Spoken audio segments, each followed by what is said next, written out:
Previously on Babies and Broadswords.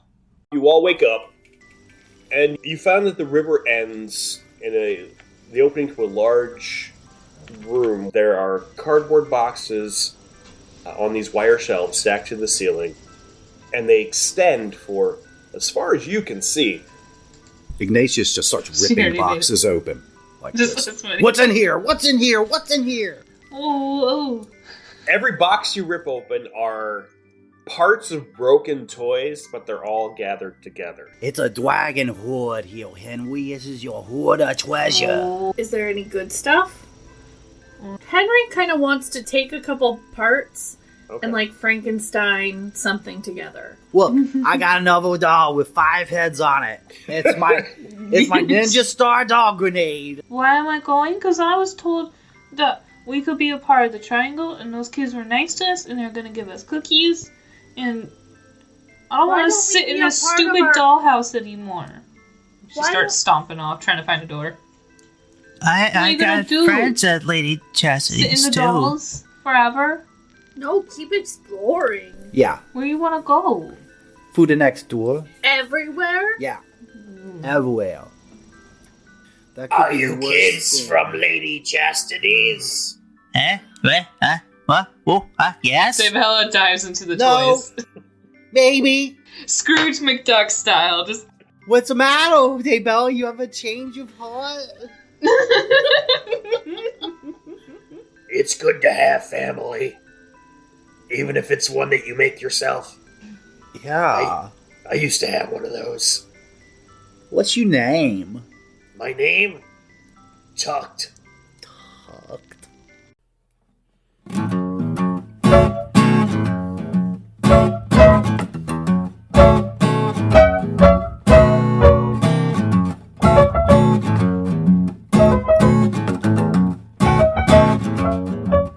Good morning out there in listening land. Welcome to another episode of Even Footing Games presents Babies and Broadswords. Babies and Broadswords. Babies and Broadswords. Thank you. Jimmy and I were like in sync on that one. You guys are just... I am Jason, your sitter extraordinaire, and with me is my core four, my fearsome foursome, Aaryn, Lee, Jack, and Jimmy. Yeah. Good morning, everyone. Yeah. Good morning. Good morning. Good afternoon, Lee. You are in a different time zone. And apparently Bella Lugosi has joined us today. Very exciting. When last we met, the kids had gotten off of their fancy-dancy little amusement park ride, and they woke up in a large toy warehouse where parts of broken toys had been separated carefully into boxes and displayed on large wire racks. It turned out that the person who was fixing these toys was a kid named Tuckt. He's a mind flayer who is apparently a friend of Nanius, the innkeeper. He's about 11 or 12 years old. And apparently he's been living down underneath Lady Chastity's for some time now, fixing the broken toys that make their way down into the underground. So, Tuckt has invited you into his living space. It is a comfortable room kind of made up of the random flotsam and jetsam that makes its way down from Lady Chastity's. You recognize a lot of the blankets. You recognize some old frames that make up some of the bunk beds that the bigger kids get to sleep on. He's sort of built little chairs and a workbench or two. And you can tell he lives here by himself because there's really no room for anybody else. It's a very small living space. But he stands and looks at all of you, and he's asked you to tell him the story of how you came to be where you are. And now we're here. So, what are you doing here, Mr. Tuckt? He's processing all of this. He's been following most of it, having once been a baby on adventures himself. I've been living down here for reasons that are my own, but I've been putting together toys for the kids, and I send them back up to the orphanage when they're fixed. Oh, that's really nice of you. Mm-hmm. Yeah. How come we never actually got any fixed toys then? He thinks for a moment. I don't know. I send them up this chute here, And he points over to where there's a dumbwaiter. I put all the toys into the dumbwaiter, then I Maybe if it was a smart waiter, you'd be better off. That's so nice to call it dumb. This is the best I got. It's just what it's called. It's not really dumb. I read it in a book once. It's because dumb actually means you can't talk. Oh. Oh, I'm not dumb then. No, I can talk. you're anti-dumb. It's an elevator. Well, of course it can't talk. It seems silly to point that out. Can Thwompkins suss out if recalls seeing a dumbwaiter back at Lady Chastity's? Not that not that you've ever seen. I've never seen anything like that up there. Huh. Really? Yeah. I guess I just assumed the toys were always somebody was finding them because they come down empty every time I... Oh. I bet the nurses took it, and then they sold them. Maybe we should go up the dumb waiter and find out where it goes. Yeah. Yeah. Not altogether, but... Thwompkins immediately goes over to it to see if he can fit.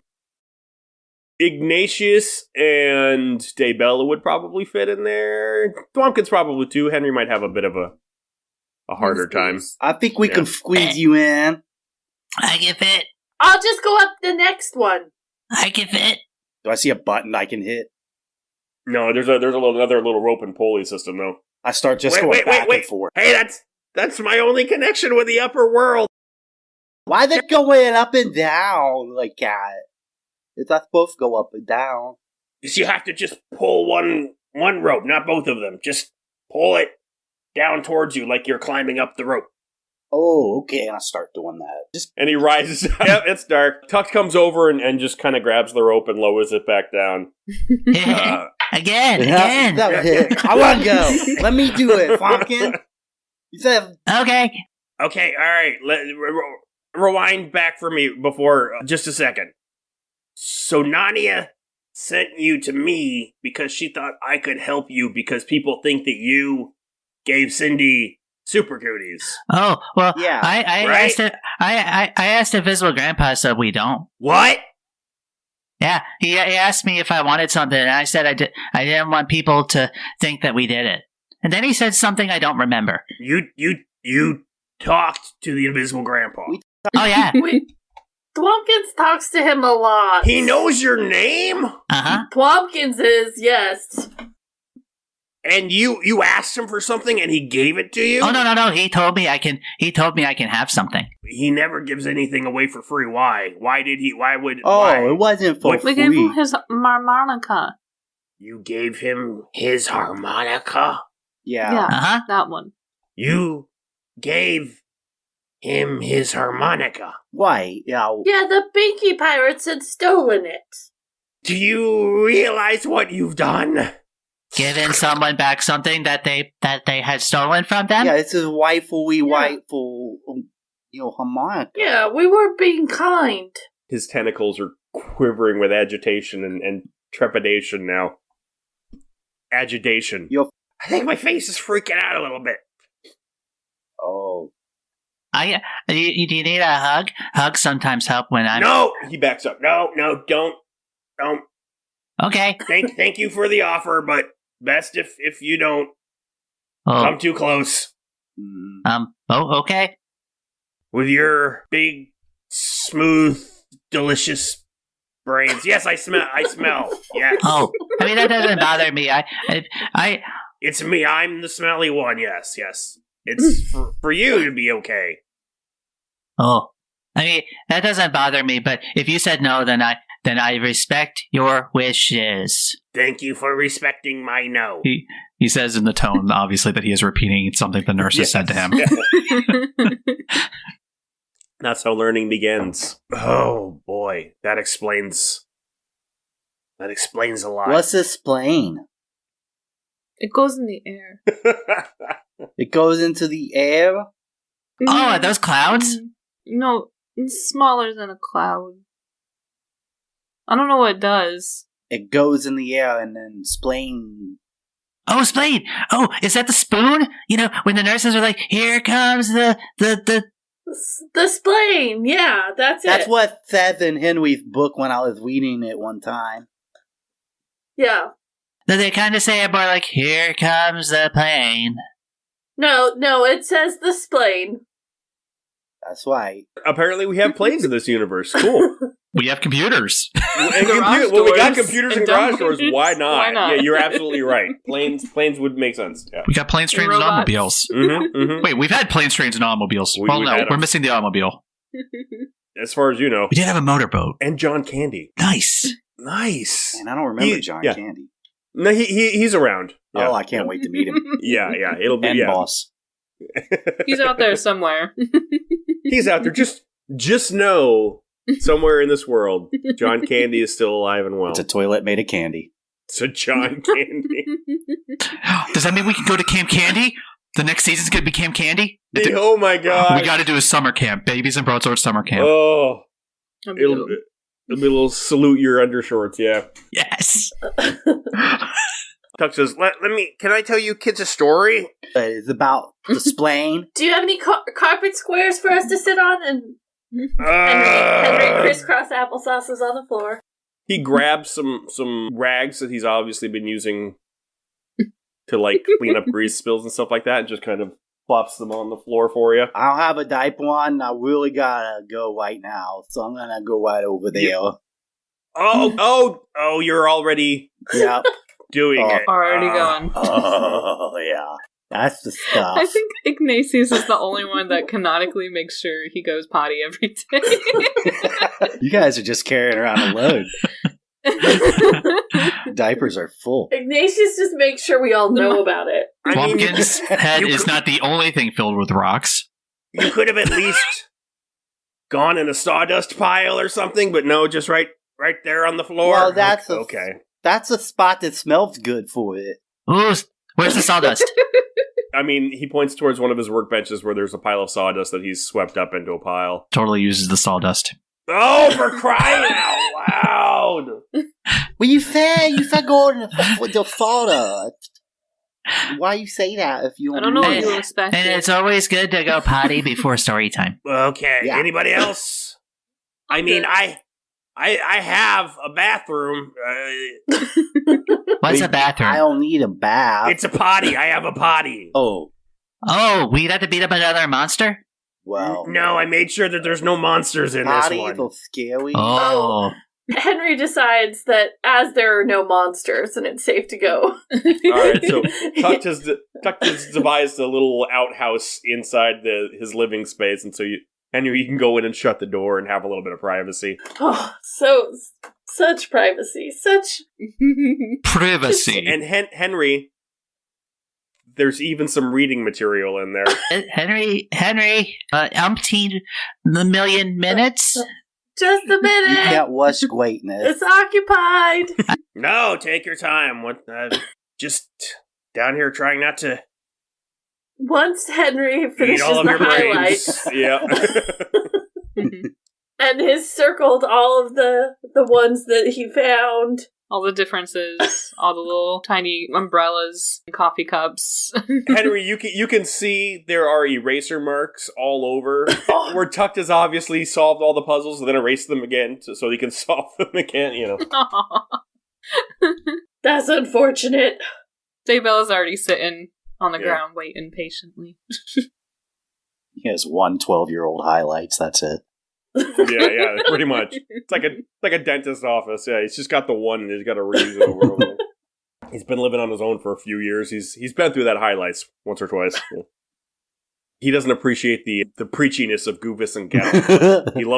He loves a good word search. All right. So once you're all done, and Tuckt takes a moment to clean up his house from where various children have messed on his floors, grumbling all the while, looking at Ignatius and Thwompkins particularly with a little more frustration in his eyes, and as if A he's little more, I would eat your brains first. a little more, I would eat your brains first. Yeah. You got that same look on your face the nurses get.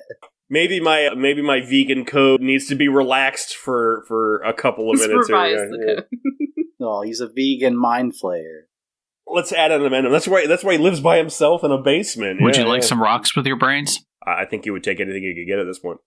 All right, so you're all sitting down crisscross applesauce. Anybody ever tell you the story about how the orphanage was founded? Lady Cassidy. What? Yeah, Mhm. she found it from other people who had it.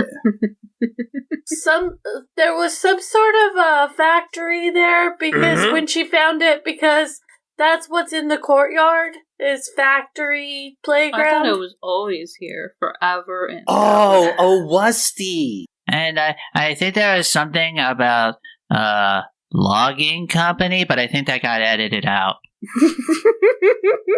Yes, there was a lot of revisionist history that occurred. Yeah. But yeah, that's pretty much right. Lady Cassidy bought the orphanage from a group of business guys, and they used to make clothes and fabrics and stuff on old Rusty and some of the other playground stuff. And then she turned it into the orphanage, and they rounded up all of the kids in the neighborhood who didn't have parents, and that's how things got started. Officially. Well, why has a fish got anything to do with it? Iggy, it's story time. You gotta raise your hand. Oh, why the fish got anything to do with it? I don't see any fish. Well, they're all gone now. Oh, okay. Yeah. Fish don't live very long. Oh, Especially not in the Brown River. that's sad. What about the fish kid? He'll die someday too. You mean Bubbles the merbaby? Was he part of how it started? Was he the first baby there? No, the first baby there was actually Thyman, and he was a Thortherer. Oh, I heard about him. And that was about 100 years ago, I think. Whoa. I heard the story from one of the big kids who heard it from a big kid who heard it from a big kid, and now I'm telling it to you. Hey, you're a big kid now. I'm a big kid now. Well, if I can ever actually tell it to you. What did we hear? Fish. We were at Fish. Yes. Officially, that was the story, but what they don't tell you is Lady Cassidy had a brother. Oh yeah. I A don't. brother. I got a sister instead. Oh, question. Yes, you with your hand waving in the air. Why do fish like sticks so much? Because I've heard about fish sticks, and they sound really good. And it sounds like fish like sticks. I like stuff that's pokey like that, and if it pokes the fish, that's pretty good because you can poke other stuff too. But fish don't have hands, except for Bubbles. Yeah, the fish sticks are for poking the fish, not for the fish to poke other things. It's, hey, fish, and then you poke him with the stick. That's a fish stick. It's a pokey stick. That's right. I got a pokey fork, and sometimes a stick is just as good. If you want to poke things from further away, right? Oh, good idea. You so smart, big kid. Thanks, I've worked hard to become so. Yeah, I see that. Very cool. It's as if you consumed a lot of knowledge. I don't do that. I mean, oh, right. From books and stuff. Yes. I read a lot of and listen to stories and stuff. We don't get any knowledge at Lady Chastity's, mostly porridge. The magic porridge is still there. Magic. It never left. It's something less than magic, I would say. That's somebody would have done something. Question. Yes, you with your hands up in the air. Is Lady Chastity's brother named Thwompkins? Nobody's name is Thwompkins. That's not a name. Hi, I'm Thwompkins. Ask Invisible Grandpa. He knows. Let's circle back around to Invisible Grandpa, shall we? Oh, is he part of officialness? He is part of the unofficialness, but he's not a fish. No. He's a ghost. So we don't need a stick. Are you a fish? Yeah, you're kind of fishy. I'm not sure what I am, to tell you the truth. Well, I think you're very handsome with your face tentacles. Thank you very much. Oh, handsome. The tendrils, they look kind of like, they look like fingers. He's handsome. I didn't think about that. Nobody's ever called me handsome before. Oh, it's okay. Sometimes when I'm being rotten, they say that to me. A handful. Oh, yeah, same thing, right? Some hand, full hand. Empty. Lots of hands. Either way. Fish have no hands, so their hands empty. Funny part's I got balls. Lady Chastity had a brother. His name was Guillaume. Not Flonkins. Not Guillaume? Flonkins. Guillaume. That's a funny word. That is a funny name. Guillaume. Oh, I think it's spelled Geoom. oh. Guillaume. I don't know what you just said, but Guillaume. And Guillaume didn't like kids. Neither did Lady Chastity, but at least she thought they were useful to have around, because she got little hands. I don't know that that's really a good reason to have us around. Handful. Yeah. And some. Mm-hmm. Well, you know how they make you do arts and crafts sometimes for like hours and hours? You mean making shoes? Yes. Yeah. Making shoes, right. That's why Lady Chastity likes kids, because you have little hands. I hate shoes. And you don't like pants either, do you? No. That's one of my crafts sometimes. I don't like making pants either. They're purple. And Henry makes a pose. Your pants are very handsome, Henry. Thank you, Ignatius. Or a handful, whichever you prefer. Both. Guillaume didn't like the fact that all of their money was going to the orphanage. And he wanted to shut the orphanage down and turn it back into a factory. Yeah. That'd be cool. That'd be cool.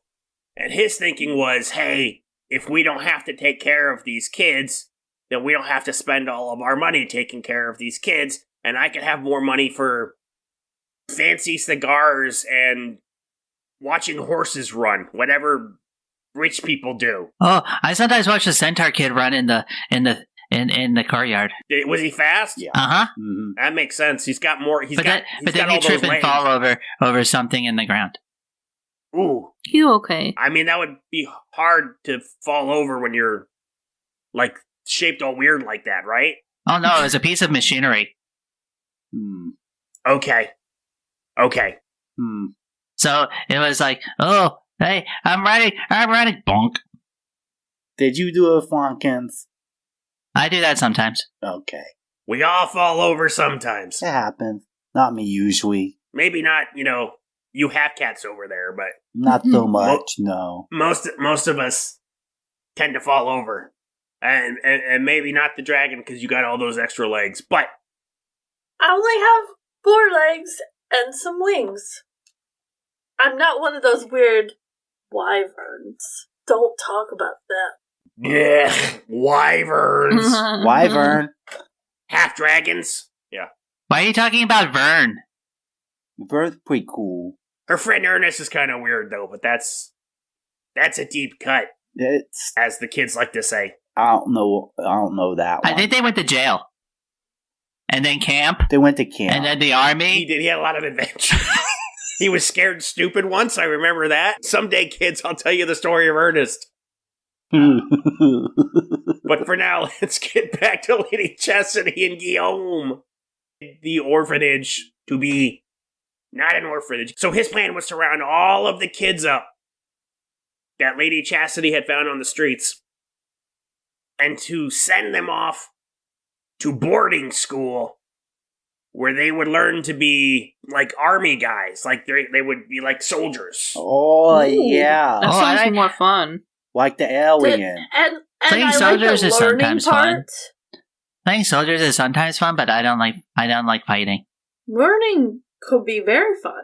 And all I learned to do at Lady Chastity's is make shoes. And pants. And friends. Well, that's true. We Tompkins did hugs that. his friends. We did that when we left Lady Chastity's, pretty much. Plumpkins I- hugs that's his also friends. true. I had friends once. Well, Oh, you're my friend. And Plumpkins goes over to hug him No, without thinking. no. Oh, right. Sorry. Tentacles are all a quiver. Sorry, forgot. I am It's okay. No, compulsive. I thank you for the thought, Wompkins. It's just Oh, I'm thinking of a hug. Thinking the hug. Watkins, just tell him that he's handsome. Oh, you're very handsome. He starts to get a little weepy again, and one of his tentacles like wipes a tear out of his eye. Yeah. See, that's like a hug. He looks at you for a moment, Thwompkins, and his eyes go dark, and he says, inside your head, "Thank you for the hug, Thwompkins." Whoa. What the heck? What, Thwompkin? Whoa. Guillaume and Lady Chastity got into a big fight over what they were going to do with all the kids. Lady Chastity wanted to keep them there, and even though she wasn't nice, at least she wanted the kids to, like, be fed and stuff. Where Guillaume just wanted to sell them off to the soldier camp where they would dig toilets, I guess, for the other soldiers. I don't know. Didn't seem like a very nice plan to me. Have you ever seen a bunch of grown-ups all go potty in the same hole before? I try not to look at that. Terrifying.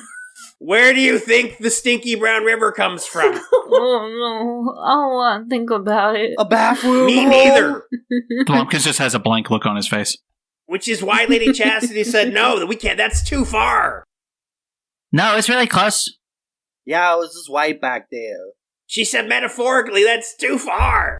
Oh, I'm not good at math. I don't know. Yeah. Meta. Weren't you listening? Meta magic? No. Is he related? Is metaphorically related to meta magically? I don't know, maybe. You kids met Meta Magic? Uh-huh. If he ever pops up again, you should probably listen to what he's saying. He got no hair on top. He can't help that. I got no hair on top either. Yeah. And your friend Thwompkins got no hair on top. Neither do I. Henry's got no hair on He top. don't have no hairs at all, but he got some hair Julius has hair for everybody. around the sides. It's really funny. Some people can't control that they're losing their hair as they get older, and maybe we don't make fun of them for it because they're a little sensitive about it. Well, I just never seen no baby with hair like that. Some people maybe got used to having a glorious full head of hair for most of their lives, and then when they hit, late 30s, early 40s, started to realize that they were losing some of it. Oh. And they still haven't really come to grips with it. You working through some stuff, Jason? No! Wait a second. Jason, you're very Writing handsome. it down. Oh, thank you. Very handsome. I'm wiping a tear away with my tentacle. Yeah. You don't get gold stars for flattering me. You should just be doing that anyway. But Jimmy gets one for pointing out the obvious. Yeah! Plot device. And baby voices. So, did she send the brother away and said, go away? She wanted him to go away, but he wouldn't leave, and they got into a big fight. And one night they were arguing over what to do with all of the babies. And Guillaume, after the fight, went storming off into the bathroom, and he died. In the bathroom? No, that's terrible. In the bathroom. In the That's the worst potty? place to die. Or the bathroom? In the potty. In Wait. the potty. He died in the potty? Yep. Oh, so he turned his shirts white? Or brown? They were white, then he dyed them brown? I think he probably turned everything brown, but that's besides... That's... Yeah, because when you dye stuff, you're turning clothes to different colors. But here's the thing. When you... Sometimes when you're old and you die when you're really angry, you get stuck where you were. Oh, then you're a real Oh. jerk. And and if you were a real jerk when you were alive, you become a bigger jerk when you're dead. Is that Invisible Grandpa? Is that what you guys said? You know Invisible his Grandpa? real name? He died so much that he's dead? Yeah, that means he's... Did he play the Not- he- harmonica? He did. He had a harmonica when he was a kid. Invisible Grandpa has a harmonica? I know because you gave it back to him. We're saying his name a lot. Thwompkins still has not connected the dots. Isn't that a nice thing to give it back, though? Well, let me put it this way, Daybella. What if a nurse hit you with a stick every day and then you took it away? Was it a fish stick? Yes. What, did he hit people with the harmonica? What's he do with the harmonica before I tell this story? He would play the harmonica as a way of letting the kids know when it was time to start marching, or to start cleaning, or to start doing all of the mean things that he wanted them to do, like, I don't know, knock on people's doors and run away. Oh, okay. Why can Swain's blue? Right. Poser. The harmonica was... He would blow a different note on the harmonica. And the kids would know that they were supposed to go to bed. Or, it's bath time now. Or, you march around in a circle in the courtyard. But what is bath time? They don't... You guys don't... When they take you into the tubs and they put you with the soap and the water and they clean you... That sounds awful. No. They don't do bath time anymore? This way you keep saying bathroom, and I'm like, that's for adults. That was like my favorite day of the month. No more... Wow. I don't think so. We go to the... I heard them mention bath time once because they looked at me and they said, oh, he's got so many little crevasses in his skin. It's good we don't have bath time. What a crumb. He'd be even more annoying. Also, I kind of think that Daybella's parents might get washed away if she took a bath. Oh, that sounds horrible. Probably not too many. Soap probably is bad for him. I don't put the soap directly on the curls or they'll go away. Daybella has a little cap, shower cap to protect her. Conditioner washing only. So, how you doing so good, Flonkins? So, like... I don't know. So... I just kind of suck in my lips. So... It sounds like a bubble. Yeah. You still have the mica bubbles? We're all trying it. I don't know how many of us are trying it in character and just trying it to see if we can do it. Nope. Oh, call me. Henry and Aaryn are not, and pointedly looking at you all. I think the mustache bearded men are impeded in this a little bit. It's a little bit more difficult when you got creeping. There you go. We're not getting that good seal. Yeah, so, When Guillaume died, and they found his stinky, gross body in the toilets, Lady Cassidy took his harmonica and she threw it down the same toilet They went into? Well, yeah, I guess he did go into it, didn't he?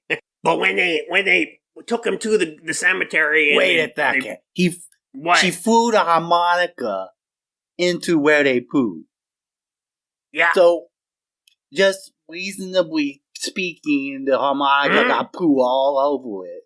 Oh, absolutely. It was in the sewers for who knows how long. And then we gave the harmonica back to him. He's gonna put it on his mouth. Well, I guess if it makes you feel better, I promise you, this is not the first time that you've touched poo. No, but he's gonna put it on his mouth. Well, then your friend's right. You're not off as bad as Invisible Grandpa is. He's gonna put it in a poo in his mouth. Thwompkins is oddly quiet. That's really funny. I think it's funny. I'm sorry.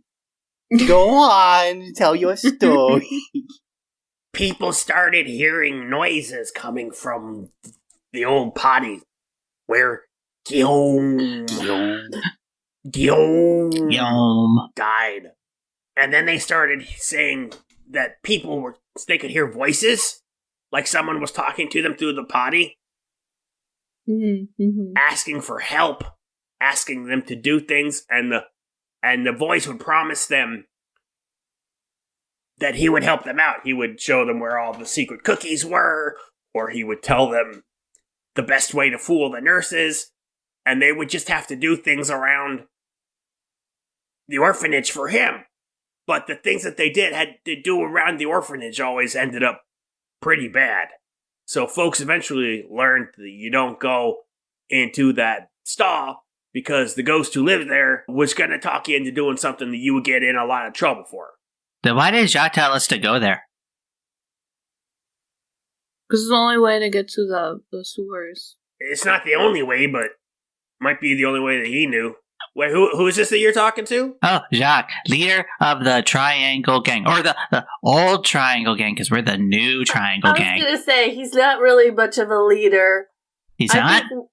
Not for us. Oh, is this he drew the mustache on? Is that? Yeah, that's him. Is he still drawing the mustache on? That wasn't real? Jock wasn't one of our friends, but I knew him. Him and his friends were like in another room, and they were okay. We got along all right. Ignatius is turned around right now when he heard that, and he's like messing with his face. He turns around, he's got a red and blue mustache. When he turns around. Very dashing. Well, thank you. So many handsome people. Hey, where'd Julius go? Well, thank you. My name's Fred. Hi, Fred. I'm Tompkins. Fred. Mustache Fred. That's what they call me. Hey, you know my name. I just know everybody's name, like Invisible Grandpa. Oh no. Oh, well, you're in luck. You were hearing a story about him. Then he turns around again and like messes with his face, and then turns back around. There's no mustache. I was just trying something. Oh, okay. Oh, that's a shame. He's not. He was going to hear the story, and now he's not going to hear the story. Well, apparently it worked on at least Lumpkins. What? Just trying something. I can't help but notice that you've said his name many times. Dwonkins. Mm-hmm. Not Dwonkins. Fred. Invisible Grandpa. Yeah, and he hasn't appeared. His name, Guillaume. Is Guillaume. What if we say Guillaume a whole bunch? Guillaume. We already did that. I think we already have. But the fact that he hasn't appeared means that he's not trapped like he was, which I can only assume is because you gave him his harmonica. See, most dead people really only want like one thing, and then they'll either stop being jerks or they become bigger jerks. Oh no. I think probably he's the latter. He's pretty bad. We seem like a jerk. He's a ladder? Yes. I could climb him, but I don't want to. He's got a poo harmonica.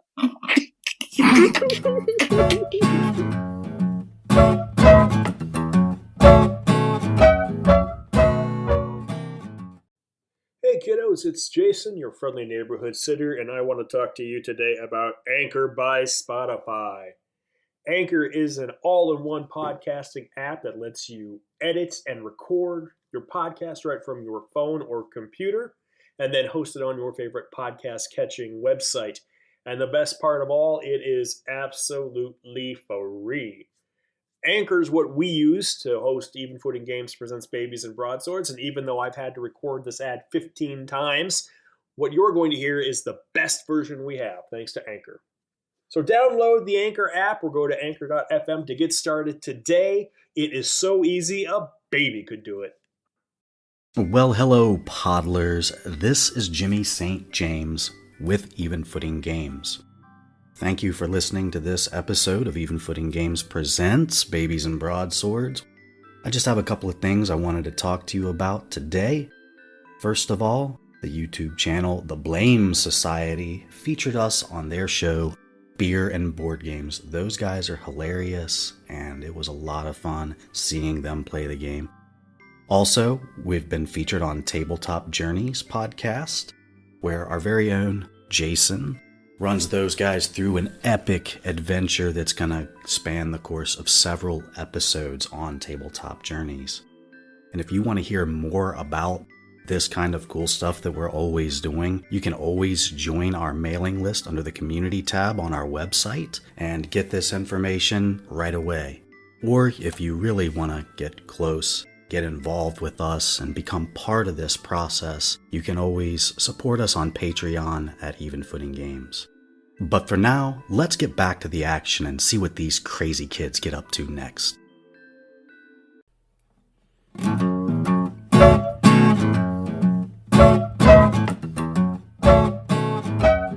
A few years after Guillaume died in the potties, Lady Cassidy died too. From drinking tea. I don't know if she drank too much tea or if it was just bad tea, but one day Maybe not enough tea. Who maybe knows? not enough tea. 1 second she was drinking tea, and the next second, You probably get stuck in your throat. Oh, that makes sense. It's got pointy parts at the top and the bottom. Mm-hmm. There's a lot of pointy things. Oh, that's Right. a T. Don't drink an X either. It's got even more pointy parts. Oh no! Don't drink an M. Ooh. Oh wait, T's and pumpkins too. Is it? Maybe you're gonna die too then. Oh, wait. Yum. No, that doesn't really work. No, it doesn't work as good. Lady Chastity loved the orphanage so much that her ghost stayed too, and she still haunts the orphanage above. I guess. I don't know. I never saw her. I never saw. I heard other kids say that, but I don't know. But a lot of people say the reason that she stayed was that so she could keep an eye on Guillaume. I don't believe in ghosts, though. You've seen a ghost. Nope. I don't believe in ghosts. I could show you some right now. I ain't afraid of no ghost. I don't know if they're ghosts.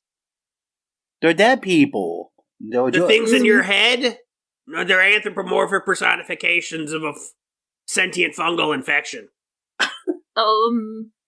Okay. If it makes you feel better that they're ghosts, then go ahead and go with that. I tried to look more in, but yeah, they didn't want me poking around in there. They don't like that. Yeah. It's like when you go into someone's room and don't close the door. It's mean. That's a good point. I won't look in your head anymore. Mostly because I'm terrified of what you will become. Anyway, now that Invisible Grandpa, I can't believe I'm still saying it, has his harmonica, the balance of power has shifted. Gosh, story is so long. I wonder why. I can't figure it out either. Longest story. And believe ever. me, every moment you kids are here, the hungrier I get. Oh, here, I got it. He hands him. He offers one of the biscuits. So hungry. Here you go. One of the things that Nadia gave him. I'm hungry. One of the biscuits. I'm hungry too. He won't take it out of your hands, but he'll like motions you to put it on the floor. Okay. And then he reaches out and grabs it and just like pretends to eat it. He makes a very obvious show of just like holding it under his tentacles. Yay! I feel much better now. Yay! And then he just kind of like slips it into his pocket. That might be brain food. Please don't say that word. Brain? Yeah, that's the one. Both of them together, please. Okay. I've been down here a long time and I'm very hungry. Lady Chastity! And her brother Guillaume, the Invisible Grandpa, the balance of power, I'm afraid, has shifted now that he's regained his harmonica, the source of his meanness. And I don't know what's happening up in the upper orphanage. I haven't been able to get up there for some time. But I'm afraid that Invisible Grandpa might be too powerful to stop. Then. Cogs are turning.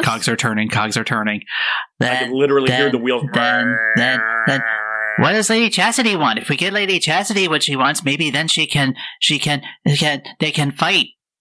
We know what Lady Ghost Chastity fight. wants. She just wants shoes. Yeah, more shoes. Oh, made we and can more make her all the pants. shoes. I'm done making shoes. Ooh. I like your rebellious spirit. Yeah. That's why we like I know. Henry, because Henry is smart. I mean, smart enough not to make shoes anymore. And handsome. It's part of being. I think what we really need now, though, I think what Lady Chastity wants is the help that she'll need to protect the orphanage is the combined might of all of the children. But the only person who could really has the juice to put everybody together has super cooties right now. Juice? What juice? Is juice the secret? Juice is the sure. I want If you juice. get the juice, then you know the secret. I want juice. The juice. It's like a drink that's made of fruit, but it's really got more sugar than it does fruit. But Yum. but you think it's delicious. you think it's like, oh, it's healthy because it's got a fruit in it, but it's not really all of that healthy. What's a fruit? I don't know what that is. Sounds not like porridge, though. It's not. It's I had a grape once, Grape. and even though I don't really, I thought it was something else. But even though I don't particularly like that kind of food, it was still pretty tasty. I guess it grows on like trees and in the ground and stuff. Wow. If it grows on trees, why can't we have any of it? I don't know. Because it's cheaper to have an never-ending bowl of porridge. Oh, is that like the tree that the Dryad girl says stay away from my tree? I'm not sure what that is, but okay. I didn't realize I threw out an obscure creature. I've been down here for like a while. I was surprised that there's a dragon in the orphanage now, to tell you the truth. Oh, It's just are you me. surprised there's a gargoyle? Is that what you are? Uh-huh. Yes, I'm surprised Yeah, by that. see, gargoyle. Ah, and he does a pose. Now I see it. Okay. Can you, like, shoot rainwater out of your mouth? Because I think that would really just cement the aesthetic for me.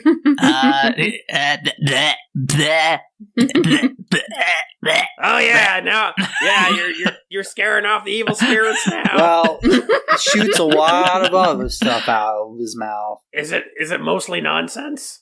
Bing bong yom. It's just silly words. Yes, I don't know. mostly. That's the answer that I thought. Bing bong yom hi pumpkins. I said all of my catchphrases. If you were selling T-shirts, you could put those catchphrases on that T-shirt. I made a T-shirt. T-shirt. It's like a shirt, but it's like the sleeves aren't real. T for Thwompkins. The sleeves Yeah. aren't real? Well, they're like not long, like your sleeves go all the way down to your arms, but like these don't go My all the way down to your sleeves. arms. Yeah, exactly. Yeah. And he holds up he's wearing a robe, but his sleeves are flopping on the end of it too. You know how all of our sleeves flop at the end of our shirts? I just got this vest. Oh man, And no pants. No Now we pants need merch. or T-shirts or anything. You don't need any. Yeah, we need a shirt that might end up on some kind of website. Maybe like a spider can put you it up know on a web, spiders? and you can go to a No, but we website. know rats that can make webs, which is And- pretty cool. The point is, the only thing that's going to save this orphanage is merchandising. Oh, that's what Lady Cassidy wants. She wants merchandising. It would explain all of the shoes. Okay, so we need to go upstairs and we need to make everybody T-shirts, T for Thwompkins, and then we can all be together, and then we can also then do the merchandising, and then we can save the day. Or you could break into the confiscation closet, where the only vial of Super Cootie antidote that I've ever heard about is kept. Wait, And use what? that to save Cindy. That's what you finally getting at? Well, I tried to get there a while ago. I feel like this could have been a shorter email instead of a meeting. Well, I mean, maybe we can circle back around. maybe through clever editing, this will be a lot shorter. Much shorter because I need to fill at least 50 minutes of story time. I can get you kids back up into the orphanage. I can't go up there myself, unfortunately. For reasons. For what reasons? He's a big reasons. kid. He can't go up there anymore. I'm not for everybody's safety. I should stay away from people's brains. I mean, people. Oh, my brain's in my head, so that's okay. I know. And there's rocks. Henry told me there's rocks in my head, and so did Jock. No, your head made of rocks. Yeah. There's probably rocks in there It's too. made of though. rocks. So if my head's made of rocks, that means my brain is encased in rock. Delicious. Delicious rocks. Why are you kids? I'm gonna get you kids on the dumbwaiter now. How about that? I think I really Okay. need. Your Super old, Cootie okay. medicine. We're on it. your old buddy Tuckt really needs to Oh man, we're gonna have to go all the way back in the sewers and find Cindy again. And well, I've been thinking we should. If you call it a dumb waiter, it's kind of mean. We should call it a nice waiter. Yeah. How about the super fun lifty box? Was that you like that? Not as smart waiter. Do we have to refer to its intelligence? Tompkins gets in the dumbwaiter. Thank you. Oh, you mean the super fun happy lifty box? Yes. Yeah. It was Upsy, our lifting friend. I'm not sure where this goes. I thought it went to somewhere where kids could get the toys, but you're all telling me that you've never seen the toys, so I gotta start to wonder. But have fun! And he pulls the rope, Thwompkins, and you go up in the super happy lifting Thwompkins gives a box. thumbs up.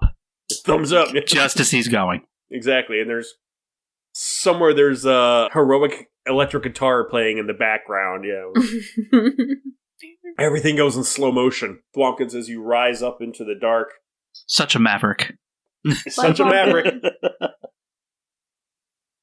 Dump waiter to the orphanage. There you go. There we go. That way Good. we won't have to pay any royalties. All right. Thwompkins, the dumbwaiter, the super fun happy lifty box, hits the top of the roof, and there are two doors, like cupboard doors in front of you, and you push them open. And that's where we're going to stop for the day. Oh. Podlers, thank you so much for joining us for another episode of Babies and Broadswords. We had such a good time today. I know this was a expositionary episode, but sometimes you need to squeeze those in. They're important. It should have been an email. Sometimes you need to squeeze them out. You just need to squeeze it out. Sometimes you need to just get them out. Yeah. Next time we will have a meeting about the email that I'll craft about the meeting that we'll have. If you want to stick around and listen to some Big Kid Talk, we're going to be doing that now. If you feel that you've gotten enough Big Kid Talk in the episode, I don't blame you.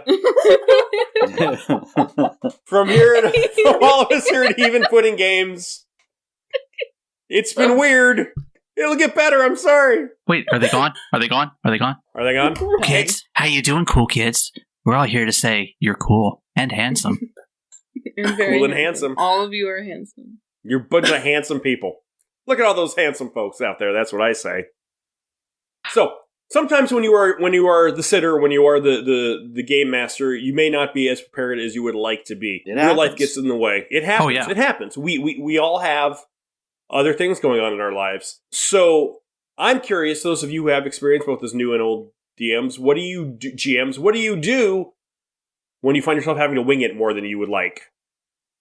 Cancel the session. That's totally viable. Actually, that's not a bad option. What if you can't cancel the session, though? What if it's a What podcast? if you're on some? Yeah. What if you're on some sort Pretend of? you're sick. I might have some good input for this, considering that's the basis of my own podcast. That is it. Is to not plan ahead. So I find that it really is just relying on your players and their interactions is a great place to start, because everyone who is there because they want to play a character mostly, or ideally, I should say. And there's definitely, I guarantee you that if your players are invested as much as you want them to be, of course, then they have their own ideas and things that they want to explore. And so just kind of giving them a little push in that direction and seeing where they go with it. And then usually you can build off of that, of where they're going. That's fair. That's a really good point. Yeah. Yeah. One thing that's fun that I've been trying to really do with my own games is a little thing I like to call players first, where I have a bare bones idea of like literally one sentence of what the session might be. Granted, I have a little bit in my head about what like the NPCs' motivations are and stuff like that, but don't have too much planned. And I let actually the players dictate a lot of the narrative. For example, like the players are going after a bandit group. They encounter it, they overcome the bandit group, and maybe one of the players is kind of really tied to that bandit group, and they find a chest at the end. And I say, in this chest is the main objective of this bandit group. It's something that they've been working heavily towards.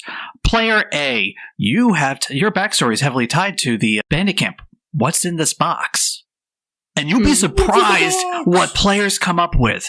Like, I first started doing this, I'm like, oh dear God, players are going to come up with like the craziest things to give themselves an advantage. And so far, I've yet to encounter that. The players always come up with fun things that just like give you tons of ideas as a game master. Where at that point, they're practically writing the story themselves. And the players love that because it helps them get more invested. Yeah, there's always something that they want to do. And sometimes having a narrative episode like this is a good place to explore that. Oh, yeah. So. And, also, and this probably is a good time to mention this, a fun NPC where you get to roleplay as the game master. And you can draw a story out of your players if you have a fun NPC that the players are going to enjoy interacting with, which is obviously what's happened today. And you can do leading questions. You can do leading situations, things that are, I don't know if Jason had anything planned for what Lady Cassidy wants, but we as players just kicked out a bunch of things that possibly Lady Cassidy could want. And now Jason's like, hey, I got tons of ideas. He probably might have already had one. He's shaking his head no. He's going to throw them all in the garbage. It's only Jason's ideas. Oh, no, I wasn't shaking my head no at me not having ideas. I'm saying, no, your ideas were terrible. I'm not using them. That's what Merchandising. Yeah, exactly. Merchandising. Merchandising. But it's the idea that, something like that could be fun. And a lot of times, you never know. Your players might have a better idea than even you thought of. Most all the time. So take that script. Take that script that you wrote, that 50-page script for the session. Wait. You guys have scripts? No. And nothing against those who like scripts and like a well-structured thing. I'm purely joking. If that's what your players like and that's what your players work with and that's how you roll, then that's what your players get. Can't roll against box text. Obviously, we're not too concerned about structure here, which sometimes, I'm sorry, as the audience, that you have to deal with that. Now, the thing is, a lot of the things that I was mentioning with leading questions and stuff are things I plan to do for the next session or the next season while I'll be GMing. Right. Which you will be soon. Yes. I think for me, it really is very much like you've all said. It's if I can come up with a germ of an idea, I can help. The players will help me fill in the blanks. Today, though, I just wanted to get this little bit of story across, just because we are kind of getting to the end of the season, so that the stakes and my stakes changed a couple of weeks ago when something happened that I wasn't expecting, but that's okay. We're working with it. Shame on me for having an outline. How could I? What were you thinking? I wasn't, and that's the problem. Were we going to have no agency? I mean, honestly, if you think about it, I mean, if I did it right, yeah.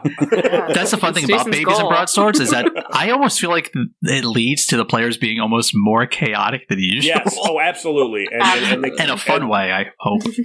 And the chaos is something to be encouraged, I think. Now, when the characters do something completely and utterly stupid, it makes sense. Not utterly stupid. That's just I think that, yeah. I do. I think the advice I always try to remind myself when I'm starting to freak out before running a game is just, it's impossible, but try and relax and just not worry about it, because you're going to go in there, and as long as you have like a very basic outline, then I'm sure it will be okay, and your players are going to get into it, and you're going to get into it. And just go with the flow. Figure out what's going to happen. Yeah, the thing to remember is you've done partial sessions. Every GM has done some session at some point where the players didn't do what they wanted, and it turned out fine. Mm-hmm. It turned out fine. And that's the thing. And it's probably the whole session is probably going to be the same way as it was for those 10 minutes that things went askew and you didn't know what to do, and it was fun anyway. One tool that I like to use sometimes if I find that I'm having issues occasionally is a hammer. Yeah, a hammer. Get on the train. I make a list of all the major NPCs and I write out their goals, and I write up bare bones things that can change those goals. I find that if I keep the motivation going, if I keep in mind of where the NPCs, what they want and what they desire, and keep that in mind with the player's actions, it usually writes itself.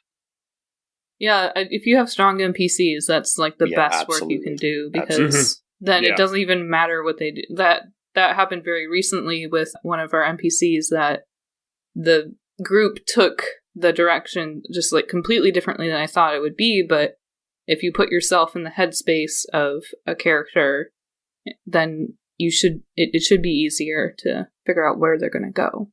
But really, I think my biggest indicator, my biggest tip, if you feel underprepared, is to just gauge how your players are reacting. If they're looking like they're having fun and they're laughing and they're joking around, then that's why you're there. You know, if they're enjoying what you're doing, even if you hadn't planned it or you hadn't planned anything, at least they're having fun. And at the end of the day, that's the reason that we do this. That's why we do this. And that's why you, as the GM or sitter, that's, you're offering up your time, your patience, your everything, your spot, you're offering it to help your other players have fun. And, they look to you to help guide that fun. And sometimes it's a hard job, but the thing is, though, they'll be more than happy to help when push comes to shove. If they understand you're having a rough day, you can even let them know ahead of time. Hey, guys, I don't have too much planned for this, so let's just try to wing it. There's nothing wrong with that. Lee just got hit with a dose of reality. Is that what we're supposed to be doing? Oh, no. Oh, no. Well, I mean, don't get me wrong. I know some DMs who are like, you players are just here to facilitate the story that I want to tell. If your players are along for the ride, whatever, that works for you. Just as long as your players are having fun. If they're not, then you take Aaryn's advice and pretend to be sick. And just end that right there. Speaking of ending it right there, I think that is some great advice. Thank you, everyone. Thank you, Podlers, for listening to another episode of Even Footing Games Presents Babies and Broadswords. We are going to be back again next Wednesday with another exciting episode that will hopefully not completely come off the top of my head 5 minutes before we started. All right, bye-bye, everyone. Bye.